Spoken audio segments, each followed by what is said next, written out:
Good day, class. I'm Sir Archibald B. Claro. You can call me Sir Bart. And today, we're going to discuss a new topic entitled Properties of Matrix Operations.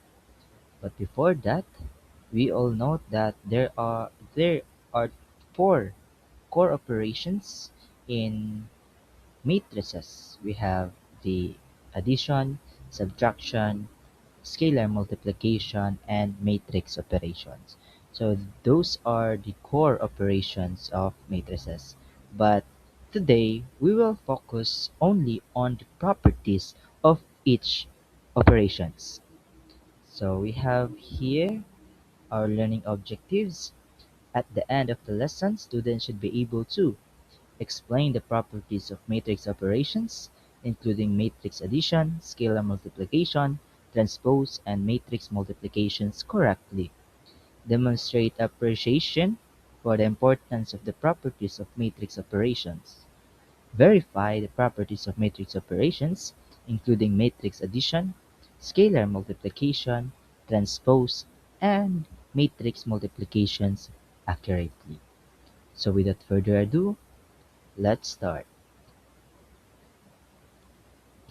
Now, this is the first subtopic of this lesson. We have the properties of addition and scalar multiplications. Now, what are these properties? We have here the properties of addition and scalar multiplication. The first four properties, we have one, two, three, four. These are the properties of addition. And the 5, 6, 7, 8, these are the scalar multiplications. Now, let isa-isahin natin yung mga properties. So, let A, B, and C be M by N matrices, and let R and S be scalars. Now, let's focus first on the first properties. We have, ah, as you can observe, di ba sabi niya, let A, B, and C be M by N matrices. This is A is equals to 1, 2, 3, 4, and B is equals to 5, 6, 7, 8, and C is equals to 2, 1, and 0, 3. And let R and S be scalars. So we have R is equals to 2 and S is equals to 3. These are the values that we are going to use to verify each properties. So let's have first the first property. We have the commutative law of matrix addition. We have here a property A plus B is equals to B plus A. Now, in the commutative law states that the order of adding two matrices does not affect the sum. As long as the matrices have the same dimensions, adding matrix A to matrix B gives the same result as adding matrix B to matrix A. That is the concept of the commutative law of matrix addition. In Tagalog, kahit baliktarin po ba yan, um, as long as si A plus B, baliktarin mo B plus A, ano tawag doon, magpo-provide or yung equal nila ay magiging equal pa din. Yung result nila ay magiging equal pa din. So that is the concept of commutative law of matrix addition. So let's verify. So first, let A is equals to 1, 2, 3, 4, and B is equals to 5, 6, 7, 8. Verify whether A plus B is equals to B plus A. So find A plus B. So we need to add A plus B. So matrix A and B. So we have A plus B is A, we have 1, B 5. So 1 plus 5 is equal to 6. 2 plus 6 is equals to 8. 3 plus 7 is equals to 10. 4 plus 8 is equals to 12. Now, let's find the other side, B plus A. So B plus A is equals to 5 plus 1 is equals to 6. 6 plus 2 is equals to 8. And 7 plus 3 is equals to 10. And 8 plus 4 is equals to 12.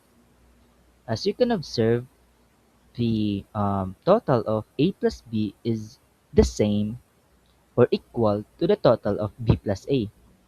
So therefore, since A plus B is equals to B plus A, the cumulative law of matrix addition is verified. Now that is the first property. Now let's proceed to the second property of matrix addition. We have the associative law of matrix addition. We have the property A plus B, A plus the quantity of B plus C is equals to quantity of A plus B plus C. Now as you can observe the grouping symbol. Now the associative law states that when adding three matrices, the grouping of the matrices does not affect the sum, whether you add B and C first or A and B first. The final result remains the same. That is the concept of the associative law of matrix addition. It doesn't matter kung sinong i-group mo because the final result remains the same. That is the concept of associative law. Now let's verify. Let A is equals to ganun pa din, 1, 2, 3, 4, and B is equals to 5, 6, 7, 8, and C is equals to 2, 1, 0, 3. Now apply the operation. A plus, ito yung property natin. Now let's have, first, let's solve, diba? As you can see, diba? Let's use PEMDAS. So we need to uh, solve first inside the grouping symbol, so B plus C. So let's find B plus C first. So B plus C is equals to 5 plus 2 is equals to 7. 6 plus 1 equals to 7. 7 plus 0 is equals to 7. 8 plus 3 is equals to 11. Now, add A to B plus C. Since we already get the answer of B plus C, now let's add to A. So, A plus the quantity of B plus C is equals to 1 plus 7 equals to 8, 2 plus 7 is equals to 9, 3 plus 7 is equals to 10, 4 plus 11 is equals to 15. Now, let's find the opposite side. Now, find A plus B first, diba? As you can see, in the opposite side of the equation, in the grouping symbol na si A plus B na. Now, let's find first the A plus B. So, A plus B is equals to 1 plus 5 is equals to 6, 2 plus 6 is equals to 8, 3 plus 7 is equals to 10, 4 plus 8 is equals to 12. Now, add matrix C. So, quantity of A plus B plus C. Since we already get the A plus B, now let's add this matrix into C. So 6 plus 2 is equals to 8, 8 plus 1 is equals to 9, 10 plus 0 is equals to 10, 12 plus 3 is equals to 15. Now as you can observe, it's still, uh, the result is still equal both sides. Therefore, since A plus the quantity of B plus C is equals to A plus quantity of A plus B plus C is equal, both are equal, the associative law of matrix addition is verified. That is the concept of associative associative law of matrix addition.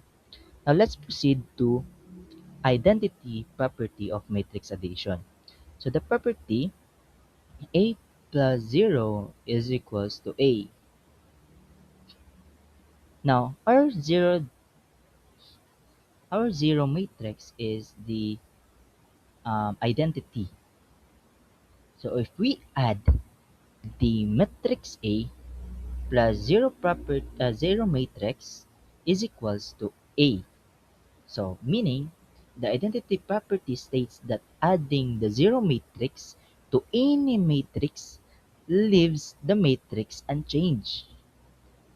The zero matrix acts as the additive identity because it does not change any element of the original matrix. Gets? Now, let's verify. Now, let A is equals to 1, 2, 3, 4, and our zero matrix, since it is 0, so 0, 0, 0, 0. Now, let's verify. So we have a plus 0 is equals to a. Now a plus 0, so you have 1 plus 0, 2 plus is equals to 1, 2 plus 0 is equals to 2, 3 plus 0 is equals to 3, 4 plus 0 is equals to 4. As you see, if you add a plus 0, it's still a. The answer is a. So since a plus 0 is equals to a, the identity property of matrix addition is verified. Now next we have additive inverse property. Now the additive property, let's have this first. A plus parent, quantity of negative a is equals to 0. Now as you can observe, it has a negative sign. So meaning, the additive inverse property states that every matrix has an opposite, or let's say negative matrix. When a matrix is added to its additive inverse, the result is the zero matrix. Gets? So let's verify. So let A is equals to 1, 2, 3, 4. Now, let's have apply the operation. Let's verify whether A plus uh, quantity of negative A is equals to 0 matrix. So we have find the additive inverse of A. Since diba, additive inverse, it is the negative matrix. So let's uh, multiply the matrix by negative 1. So ito magiging 1 magiging negative 1, 2 is magiging negative 2, 3 is magiging negative 3, 4 is magiging negative 4. So we have now the negative matrix, or what we call the opposite matrix, or the inverse, additive inverse. So if we add this to the matrix A and its inverse matrix, or the negative matrix, the result is 0. So syempre, 1 plus negative 1 is equals to 0. 2 plus negative 2 is equals to 0. 3 plus negative 3 is 0. 4 plus negative 4, it's still 0. So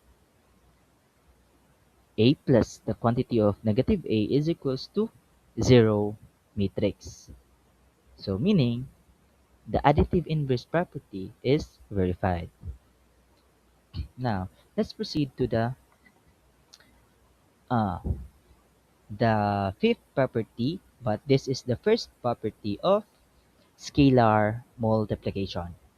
Now, this is the distributive property of scalar multiplication over matrix addition. Kasi meron kayong tinatawag na matrix multiplication. But let's focus first on,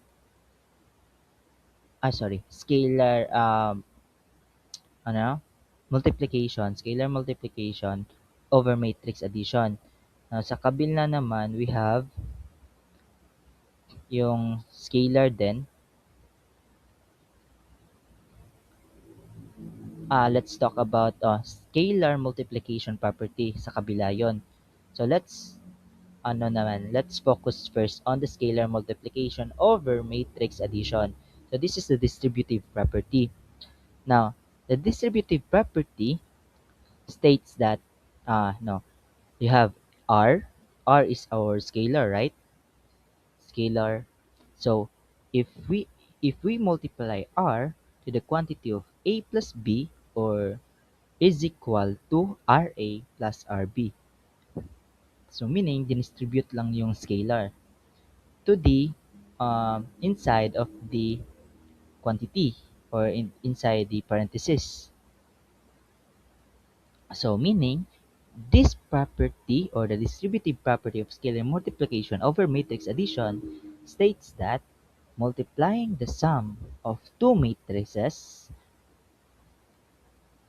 by a scalar is equal to multiplying each matrix by the scalar first and then adding the resulting matrices. So that is the concept of distributive property of scalar multiplication. So let's verify. So let A is equals to 1, 2, 3, 4, B is equals to 5, 6, 7, 8, r is equals to 2. Our scalar is r is equals to 2. Verify whether um, the operation. So since our scalar is 2, so let's substitute r. Let's substitute 2 to r. So 2 times the quantity of a plus b is equals to 2a plus 2b. Now find a plus b first. So a plus b is equals basically 1 plus 5 is equals to 6, 2 plus 6 is equals to 8, 3 plus 7 is equals to 10, 4 plus 10, 8 is equals to 12. So we have now a plus b, the total of a plus b. Now let's multiply the result by the scalar or the 2. So 2 plus the total of a plus b. So 2 times 6, 8, 10, 12. So 2 times 6 is equals to 12, 2 times 8 is equals to 16, 2 times 10 is equals to 20, 2 times 12 is 24. Now, let's go to the opposite side of the equation. Now, let's, since we already distribute the 2, right? 2a. So first, multiply matrix A by the scalar 2. So we have 2a is equals to 2. Our scalar A is 1, 2, 3, 4, right? So 2 times 1 is 2, 2 times 2 is 4, 2 times 3 is 6, 2 times 4 is 8. Now, let's proceed to 2b or the matrix B. 2b is equals to 2, 2, so our b is 5, 6, 7, 8. So 2 times 5 is 10, 2 times 6 is 12, 2 times 7 is 14, 2 times 8 is 16. Now, let's add the 2a and the 2b. Since the result is, let's go shortcut nga lang para mabilis. So we have 12, 16, 20, and 24. Now, as you can observe, it is the same to the result of the 2 times the quantity of a plus b, right? So therefore, since 2 times quantity of a plus b is equals to 2a plus 2b, the distributive property of scalar multiplication over matrix addition is verified. Now that is the distributive property. Now next, we have the distributive property of scalar addition. Now, as you can observe, r plus s. So r plus s, this r and s are our scalar, right? Yes, these are the scalars. Now, if we add r plus s times a is equal to r a plus s a. Now, let's verify. No, the distributive property of scalar addition simply means that adding two scalars before multiplying a matrix gives the same result as multiplying the matrix by each scalar separately and then adding the products. So that is the basically concept of this property. So let's verify. So let A is equals to 1, 2, 3, 4. Now we have the scalar R is equals to 2 and S is equals to 3. Now apply the operations. Now R plus S, so we have 2 plus 3, right?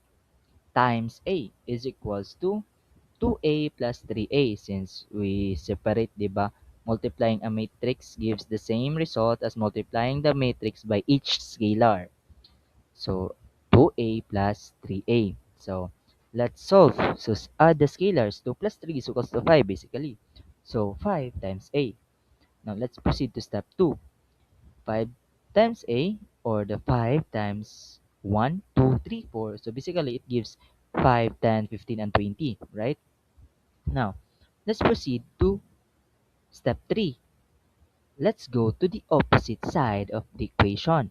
So 2 times A or 2A is equals to 2, 4, 6, 8 because 2 times 1 is equals to 2, 2 times 2 is equals to 4, 2 times 3 is equals to 6, 2 times 8 is equal, 2 times 4 is equals to 8. So let's proceed to how 3. So the scalar 3, so 3A. So 3A, basically, if we multiply 3 to the matrix A, we have 3, 6, 9, and 12. Now, let's add the result of 2A and 3A. So 5, 6, Ay, sorry, 5, 10, 15, and 20. That is the result of 2a plus 3a. Now, the result of 5a is equals to the result of 2a plus 3a. Therefore, the distributive property of scalar addition is verified. Gets? Gets. Now, let's proceed to the seventh property, or the associative property of scalar multiplication. Now, the associative property of scalar multiplication, let's have the property r times s, sorry, r times the quantity of s a is equals to quantity of rs times a. So basically, it's um it's focusing on the grouping symbol since we talk about associative property. So associative property of scalar multiplication simply states that multiplying a matrix by one scalar and then by another scalar gives the same result as multiplying the scalar first and then multiplying the matrix once. Gets? So in Tagalog, um, if we multiply, Tagalog na, di ba? If if multiply muna natin yung s times a, unahin natin yung multiply yung s times a, tapos i-multiply naman natin sa another scalar. Same din result if we multiply first, if unahin natin i-multiply yung mga scalars. So r times s times the result of r times s times a still gives the same result. So that is the basic concept of associative property. Now let's verify. Let a is equals to 1, 2, 3, 4, and we have the scalar r is equals to 2 and s is equals to 3. Now apply the operation. Since we have r, substitute r, so we have 2, and s, substitute 3 to s, so we have 2 times the quantity of 3a is equals to, if multiply first the scalar, so 2 times 3 times a. So let's have first the left side. So we have left side of the equation. So we have 3a first, since it is the inside of the grouping symbol. So 3a is equals basically 3 times 1, 3 times the matrix A. So we have 3 times 1, 2, 3, 4. It gives 3, 6, 9, 12. Now multiply the result matrix by the scalar 2. After, di ba? After we multiply 3a, need natin i-multiply doon sa 2. So, 2, we have 3a, yung result kanina, so 3, 6, 9, 12. So, multiply by 2, so it gives 6, 18, 12, and 24. May ano dyan, bracket pa yan.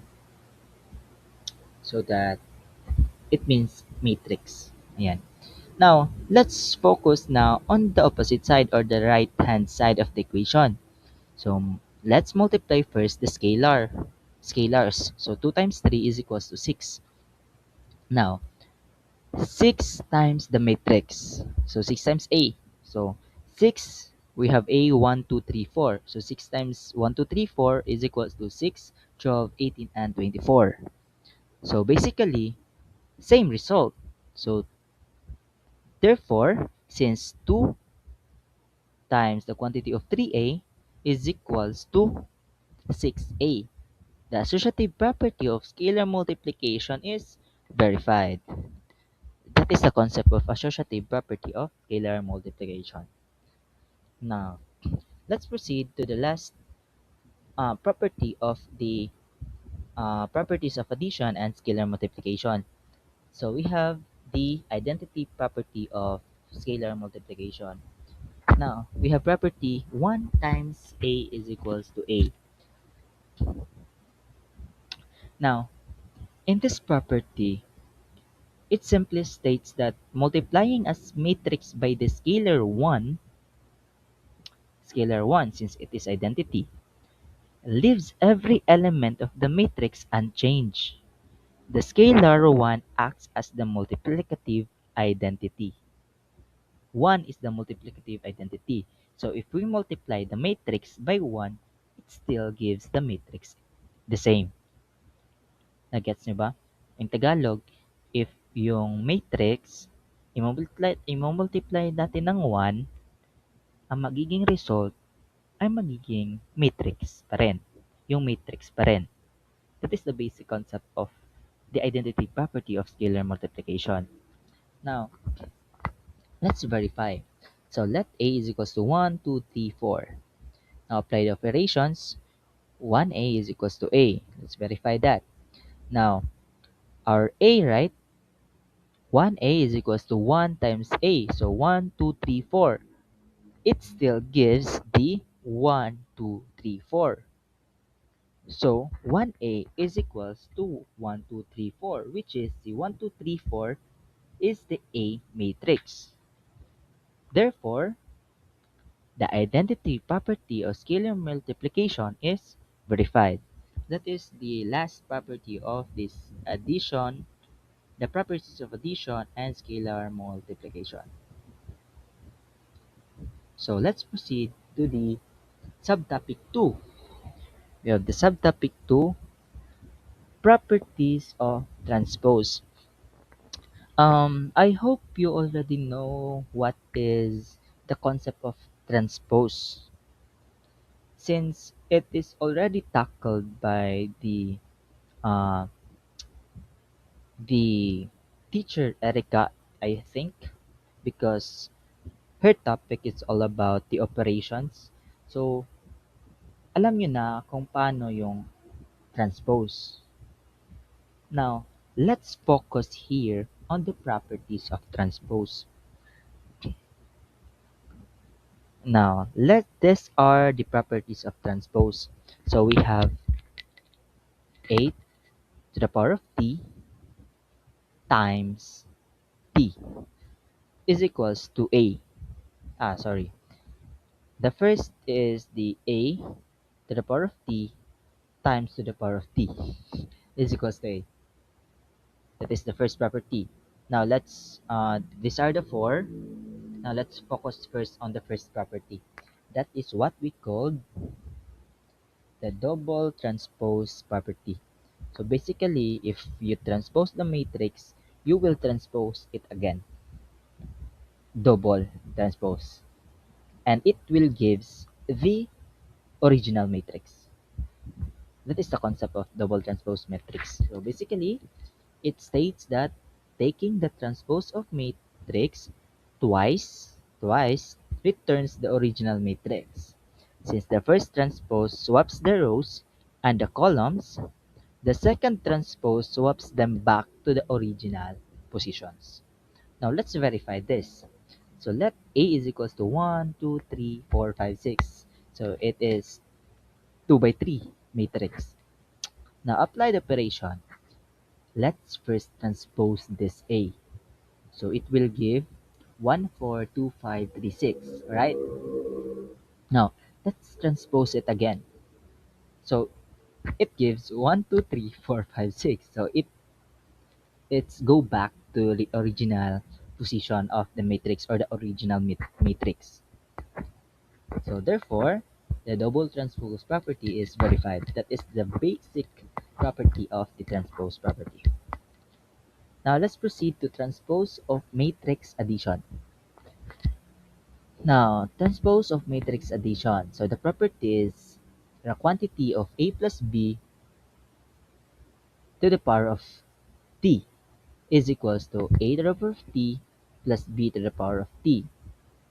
Or basically, A plus B, if the result of A plus B i-transpose natin, magiging result niya is transpose ni A at ni transpose si B.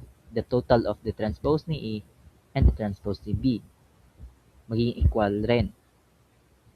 So basically, this property states that the transpose of the sum of two matrices, and we have A plus B, so ang transpose niyan, magiging equal to the sum of their transposes. Transposes meaning transpose of A and transpose to B. You may either add the matrices first and then transpose the result, or transpose each matrix first and then add them. Now let's verify. Now let A is equals to 1, 2, 3, 4, and B is equals to 5, 6, 7, 8. Now let's apply the operation or the property. So quantity of A plus B transpose is equals to transpose of A plus transpose of B. Now let's find first the A plus B. So basically A plus B is 5 plus 1 6, and 6 plus 2 is 8, 3 plus 7 is 10, and 4 plus 8 is 12. Now let's find the transpose of this result. So we have 6, 10, and 8, 12. That is the transpose. Now let's proceed to the right hand side, or what we call the opposite side of the equation. Now find the transpose of each matrix. So iisa-isahin natin.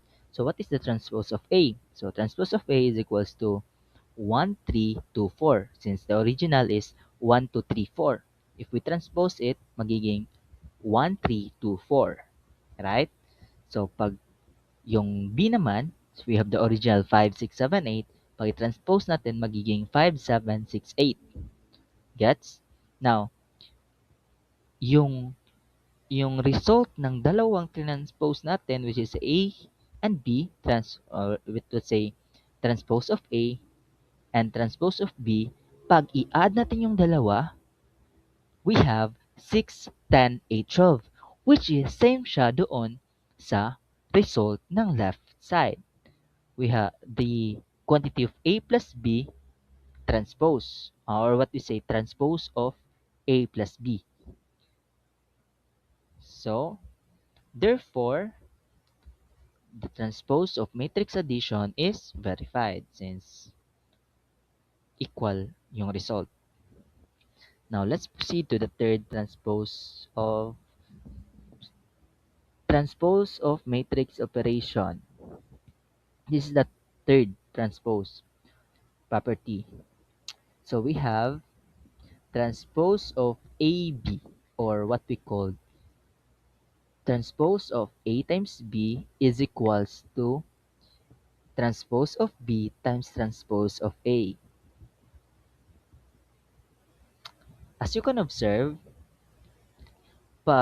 if we will multiply first the um the matrices, then transpose it, it will have the same result to the transpose of B and transpose of A. Now basically, transpose of matrix multiplication, or the third property, says that um the transpose of the product of two matrices is equal to the product of their transposes taken in reverse order. So meaning, pag doong sa kabila, we have AB, transpose of AB. Pag ano natin, sa kabila, balik ta rin yung AB, magiging BA. So, individually, transpose ni B and transpose ni A. Ganyan yung matrix transpose, the third property. This is an important property because the order of multiplication changes after the transpose. Kaya nag-switch yung BA. Now let's verify. So we have let A is equals to 1, 2, 3, 4, and B is equals to 5, 6, 7, 8.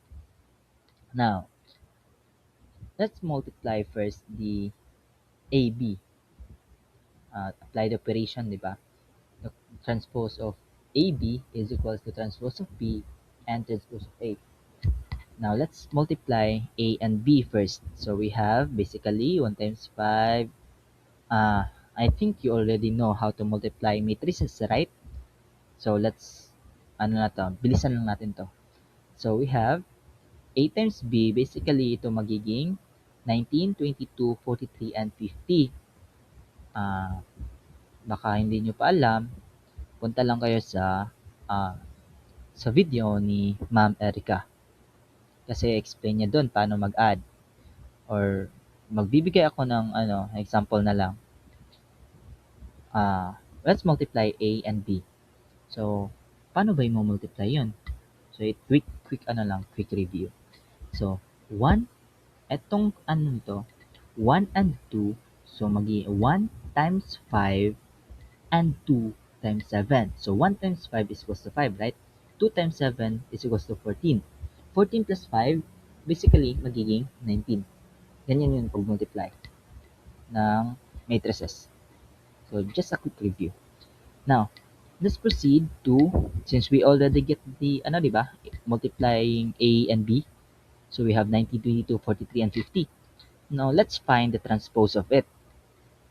So, we have yung 19, 22, 43, 50 magiging 19, 22, 19, 43, 22, and 50. That is the transpose of AB. Now, let's find to the opposite side, the right-hand side of the equation. We have find the transpose of B and transpose of A. So, first, let's find first the transpose of B. Since magiging reverse kasi, so mauna talaga yung B. So, we have, di ba yung B, 5, 6, 7, 8. So, magiging 5, 7, 6, 8. Now, let's proceed to transpose of A. So, we have yung transpose, yung A is 1, 2, 3, 4. Pag transpose natin, magiging 1, 3, 2, 4. Now, let's multiply the transpose of B times transpose of A. So, basically, magiging 19, 43, 22, and 50. Which is, same lang dun siya sa transpose of AB. It gives the same result.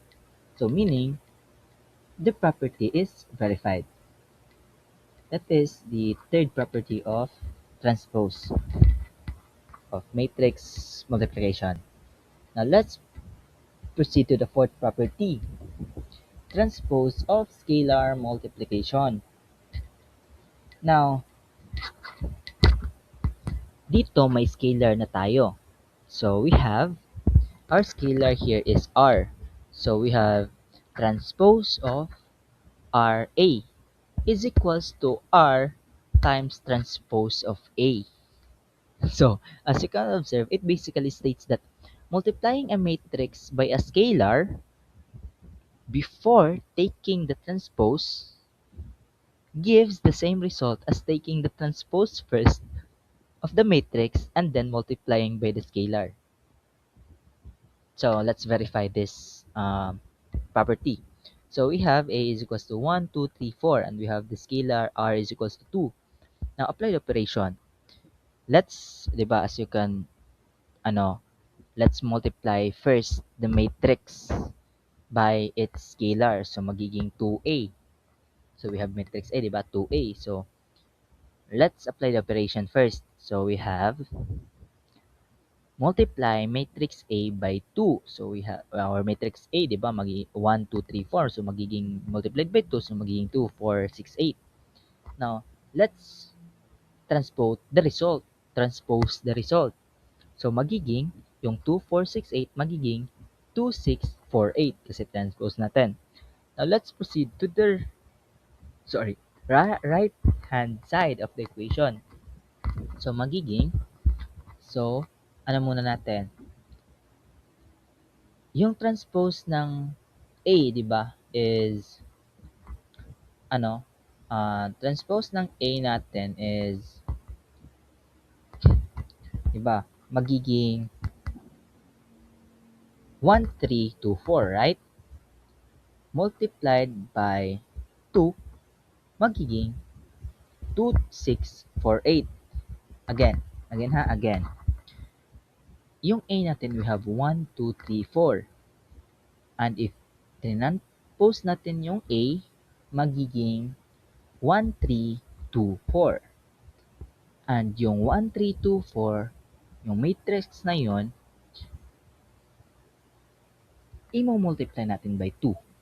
Yung scalar, i-multiply natin by the scalar, which is 2. So, magiging 2, 6, 4, 8. So 2468 ay 2648 is same as sa result nung nasa left hand side of the equation. So meaning transpose of 2A is equals to 2 times transpose of A. It gives the same result, diba? So the property is verified. That is the fourth property of transpose. Now we have the those are the properties, but this is a quick a quick type of transpose matrix is the symmetric matrix, or basically ang sabi ng symmetric matrix daw. So let's have first the definition bago magtagalog. So we have a symmetric matrix is a square matrix whose transpose is equal to the original matrix. Mathematically, transpose of A is equals to A. This means that the entries above the main diagonal are equal to the corresponding entries below the main diagonal. Basically, ang sinabi naman nilang dito is, if we have matrix A, we have a matrix A, pag transpose natin, ang result niya ay magiging si A pa din. So let's verify. So we have a 3 by 3 matrix. We have 2, 4, 1, 4, 3, 5, and 1, 5, 6. That is our matrix A. Now, determine whether matrix A is symmetric. Now, let's find the transpose of A. Since 2, 4, 1, 4, 3, 5, and 1, 5, 6, magiging, no, sorry. Yung 2, 4, 1, 4, 3, 5, 1, 5, 6, pag in-transpose natin, iba magiging 2, 4, 1, 4, 3, 5, and 1, 5, 6. Diba? Same result lang. So, since A is equals to the transpose of A, since same result lang sila, identical, they are identical, meaning the square matrix is a symmetric matrix. That is just lang to, quick giving a concept or giving the idea of symmetric matrix. I don't know if it is still a property, considered property. I don't know, but isasali ko na lang to sa report ko, diba? So let's proceed to the properties of matrix of multiplication. This is the last um, subtopic of my lesson.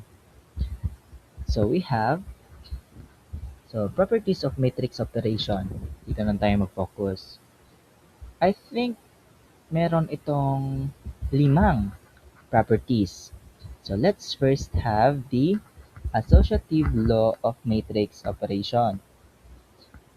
Kagaya lang ito doon sa addition, but this time multiplication na naman. So, 'di ba, sa associative law of matrix addition, nag-focus lang yun doon sa grouping symbol, which is the parenthesis. Same lang dito din sa multiplication. As you can observe, A times the quantity of B times C is equals to quantity of AB times C. Diba, grouping symbols lang yung nagbago.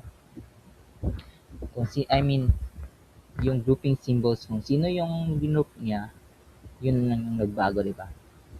So, meaning, the associative law of matrix multiplication states that when multiplying 3 matrices, the grouping of the matrices does not affect the final product. Kahit saan mo pa yung ilagay, kahit sino pa yung i-ano mo, hindi magbabago yung product, provided the matrix dimension are compatible. So, dapat same lang sila, like lahat sila is 2 by 2, lahat sila is 3 by 3, 4 by 4, and so on. Dapat same sila ng dimensions. Kasi pag hindi pwede. Kasi, yes. Now, let's verify this property. So we have A is equals to, let A is equals to 1, 2, 3, 4, B is equals to 5, 6, 7, 8, and C is equals to 2, 1, 0, 3. Now let's verify this operation. Now we have step 1.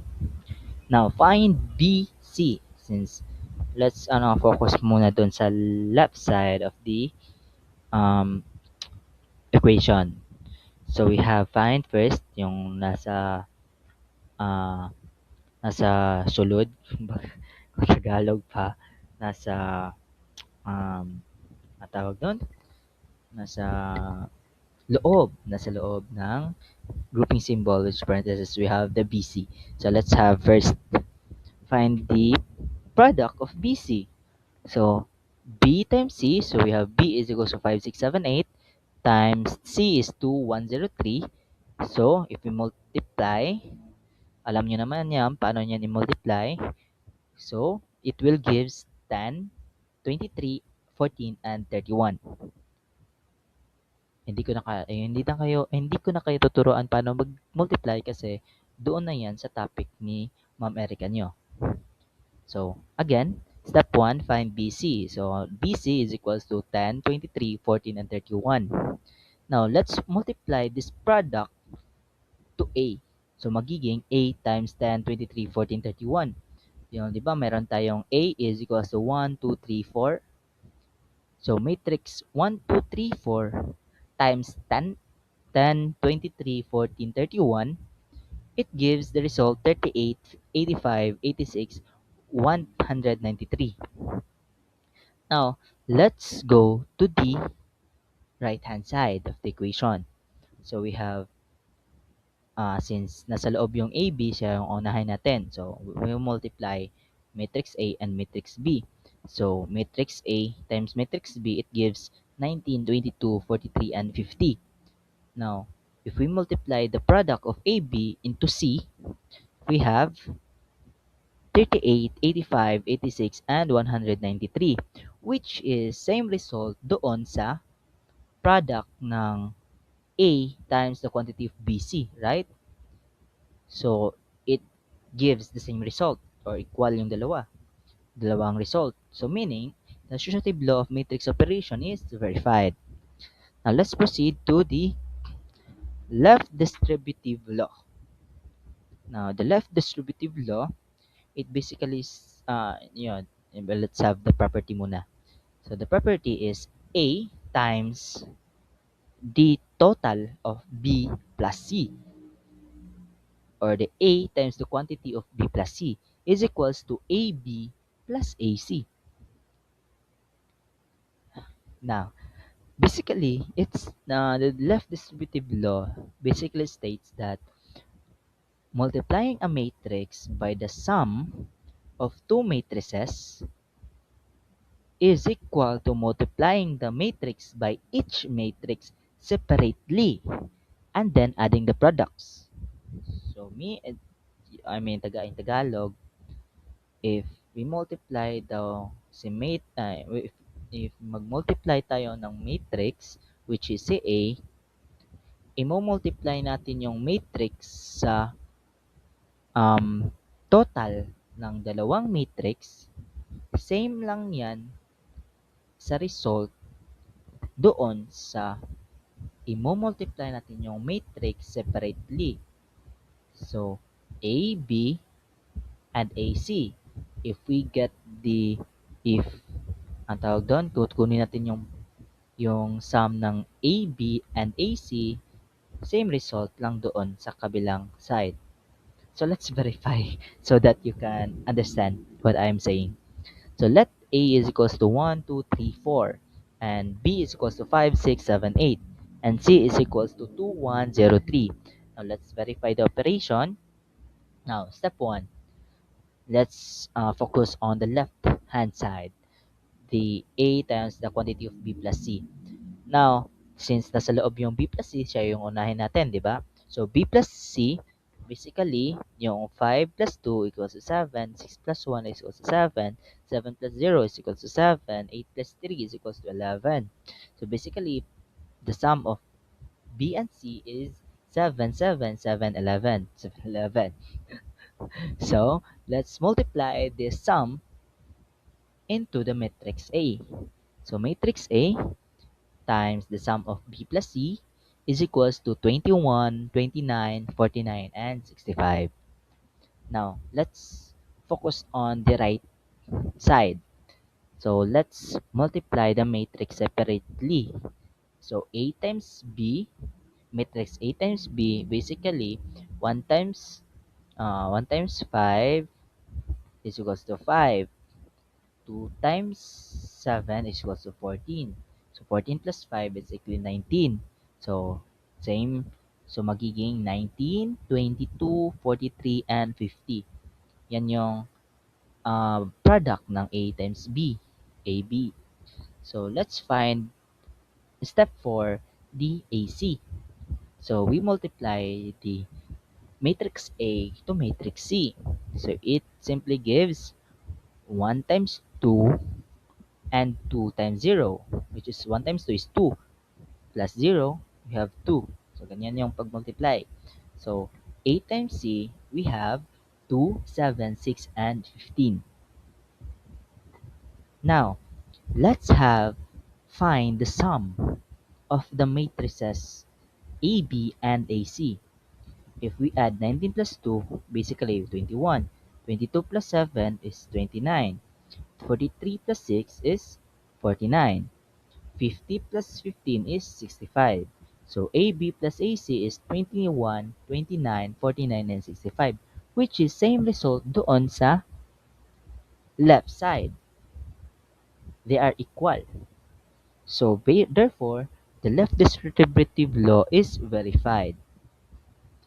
Ah, ano lang, tatandaan nyo lang yung left distributive law is from the left. So, yung left, yung A natin, i-distributive natin from left to right. So, isa-isahin natin yung A, yung, di ba, A, ito yung left, di ba? Multiply natin yung A sa right. Now, that is the difference of the next property. We have the right distributive law, which is from right to left. Now, as you can observe, so we have the property A plus B, the quantity of A plus B multiplied to C is equals to AC plus BC. So, the right distributive law states that the sum of two matrices multiplied by another matrix is equal to the sum of their individual products with the matrix. Same concept doon sa left distributive law, but this time it is from the right from the right side or the right distributive law. Di, di ba? As you can observe, si C, di ba right, di ba nasa right si C? Siya yung sa right ng parenthesis. So yan yung i-distribute natin sa nasa loob ng parenthesis. So we have let's verify. Let A is equals to 1, 2, 3, 4, B is equals to 5, 6, 7, 8, C is equals to 2, 1, 0, 3. Now, let's find first, since nasa loob yung A plus B, siya yung uunahin natin. So, A plus B, basically, it gives 6, 8, 10, 12. Now, multiply by C. So, the quantity of A plus B times C. So, we have 12, 30, 20, and 46. Now, let's go to the right side of the equation. So we have AC. Let's find first the product of AC. A times C. So we have 2, 7, 6, and 15. Now, yung BC naman, yung B times the matrix C, it gives 10, 23, 14, 31. Let's add the AC and BC. It gives 12, 30, 20, and 46, which is same doon sa left side. So meaning, since it is equal, same lang silang dalawa, meaning the right distributive law is verified. That is the third property of the matrix multiplication. Now let's proceed to scalar multiplication property. Now we have here the property Ito mag-involve na ito ng scalar. So since scalar nga, di ba? So we have a scalar r. So we have the property r times the quantity of AB or the product of AB is equals to quantity of RA times B is equals to A times quantity of RB. Now, as you can observe, it simply the scalar multiplication property simply states that multiplying the product of two matrices by scalar gives the same result as multiplying either matrix by the scalar before performing matrix operation. Now let's verify. So let R is equals to 2, A is equals to 1, 2, 3, 4, B is equals to 5, 6, 7, 8, C is equals to 2, 1, 0, 3. Now let's verify this property. Now let's have first the AB. Since ito yung sa ano, di ba? Focus muna doon tayo sa left side of the equation. We have the R times the quantity of AB or the product of AB. So let's find first the product of product. Yes, product of AB. So A times B, basically it gives 19, 22, 43, and 50. Now let's multiply this product to our scalar R, which is 2. So 2 times the AB or the product of A times B. So we have, it gives 2 times 19 is 38, 2 times 22 is 44, 2 times 43 is 86, 2 times 50 is 100. Now, let's go to the um, find 2A. Let's go to ano muna, go to the middle. Ito muna, dito sa middle ng ating property. So, since R natin is 2, di ba? And si A natin is we have 1, 2, 3, 4. So, multiply 2A, it gives 2, 4, 6, 8. Then, multiply by B. Multiply natin siya sa B. It gives 38, 44, 86, 100. So, same lang same lang silang dalawa sa R times quantity of AB, right? Now, doon muna tayo sa right side na naman. 'Di ba? Meron tayong left, middle, and right. So, let's verify natin yung right. So, we have si RB, since yung RB naman, 'di ba, we have 2 times B. So, it gives 10, 12, 14, and 16 multiplied by the matrix A. So, A times 2B is equals to 38, 44, 86, 100. As you can observe, yung tatlong result is equal. Meaning, the scalar multiplication property is verified. Yan lang yung concept ng scalar multiplication property. Equal yung tatlo kahit yung pag-distribute lang ng R, kahit si R i-distribute mo muna kay A, tapos i-multiply mo kay matrix B, same lang siya na result doon sa A multiplied by the RB. So just ano lang, it is the distributing of R. That is the focus of scalar multiplication property. Now let's proceed. Hope you understand this property. Now let's proceed to the last property. So thank you. The last property is the identity matrix property. So to say identity. Now let's have first the property before I will explain what is the identity. So identity property matrix property is A times the identity is equals to identity times A is equals to A. So, meron din tayong tatlo. Now, ang identity matrix property basically states that multiplying any matrix by the identity matrix leaves the matrix unchanged. So, meaning, The identity matrix plays the same role in matrix multiplication as the number 1 does in ordinary multiplication. So same lang doon sa yung ano, yung imo-multiply natin ng 1 hindi magbabago yung matrix A. So same lang siya dito. But dito, identity matrix. Now, ano ba yung identity matrix? Ang identity matrix, ito yon. Wait lang, i-zoom ko. Ito yung I is equals to 1001. That is the identity matrix ng 2 by 2. How about ng 3 by 3? So we have 100, 010, 001. That is the 3 by 3.